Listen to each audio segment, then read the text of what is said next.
He trained with the team every day. After practice, he would stay behind to clean the field. Kennedy had given it his all, yet some people still looked down on him, but he never held a grudge. He even cheered for those who bullied him. He memorized every rule of football and worked hard to mimic the coach's moves. Though his movements were so clumsy they made the whole team laugh, his attitude touched everyone. On game day, Kennedy received some bad news. The team was heading to an away game, and since Kennedy wasn't a student at the school, he couldn't ride the school bus, so the coach had no choice but to leave him behind in the pouring rain. Kennedy walked alone toward the field. He turned on the radio and listened to the live broadcast of the game. He was completely absorbed, as if he were right there on the field fighting alongside his teammates. Unfortunately, the team suffered a crushing defeat, but Kennedy didn't give up. He jotted down the dates of all the upcoming games, and then trained hard alongside the team. His determination inspired the entire team. Soon, the next game arrived. To make up for the previous disappointment, the coach had Kennedy put on the jersey and lead the team out of the tunnel. He was so happy he felt like he was dreaming, but precisely because he was so excited, he accidentally let slip the team's entire game plan.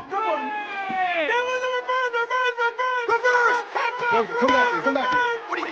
Tell him to play. This gave the opponents the upper hand from the start. The team was completely overwhelmed, trailing 2-7 at halftime. Back in the locker room, the players were furious. Any chance I can get the ball tonight? But Kennedy had no idea what was going on. He was still smiling as he handed the ball to a teammate and even patted the other guy on the head. He had meant to comfort everyone, but it left the players feeling both exasperated and amused. In the second half, the team fought back fiercely. Under Kennedy's encouragement and the coach's guidance, they pulled off a stunning comeback. The entire crowd rose to their feet cheering. From then on, the team went on a winning streak and ultimately lifted the championship trophy. But where there is support, there is bound to be malice. Some players locked him in a storage closet and kept smashing footballs against the door. The coach sensed something was wrong and rushed over immediately. The moment he opened the storage closet door, he saw Kennedy, bound hand and foot, cowering in the corner, trembling and even crying. The coach rushed over to comfort him. Kennedy's eyes were filled with fear. As the coach soothed him, he slowly tore off the tape. Just as Kennedy began to relax, he suddenly bolted in terror, running as fast as he could. The coach was furious. He punished them by increasing the training load. That very day, the coach put the players through grueling drills, from morning practice until night, until everyone was completely exhausted. But that wasn't enough. The coach realized he needed to apologize to the players. The next day, when Kennedy showed up again, the coach walked straight over to him. But before he could say a word, Kennedy handed him the football. He thought that as long as he returned the ball, he wouldn't be bullied anymore. I just want to tell you I'm sorry about what happened.